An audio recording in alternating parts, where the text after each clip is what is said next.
So you're in a situation where you're experiencing microaggressions in the workplace with individuals, and you're trying to figure out how to handle that while protecting your job. And there's a few ways to do so, but it will all depend on your level of self-confidence. How much you know that you are right and you believe in yourself and that you are worth advocating for.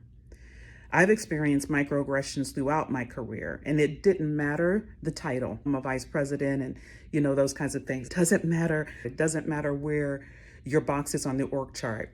You can still experience microaggressions.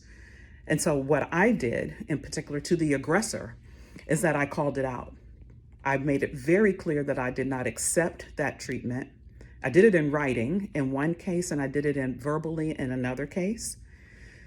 And in both cases, it was all at the same company. And when I was done with that, I sent a screenshot of what I did in writing to both my boss and to HR for the record. And I had a conversation with my leader about the verbal discussion that I had with the other aggressor. And I had already shared with my leadership, my boss, of those individuals and what they were doing. And I tried through various approaches of trying to mitigate it, squash it, sometimes ignore it. And then it got to the point where, you know what? No, I'm no longer ignoring this because I'm going to make sure you understand what is not acceptable.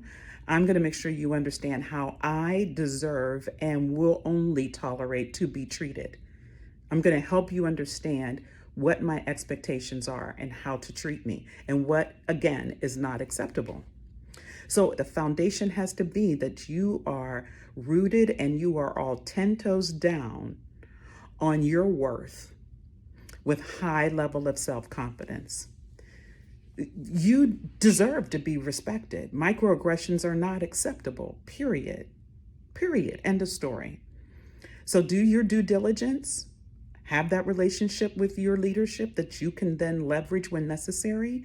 And do not be afraid to call the aggressor out and then put in your boundaries. And I will tell you, the individuals that I've done this with, I engaged with them afterwards, still got the work done. They understood the boundary and kept the boundary. One particular individual I did not engage with at all.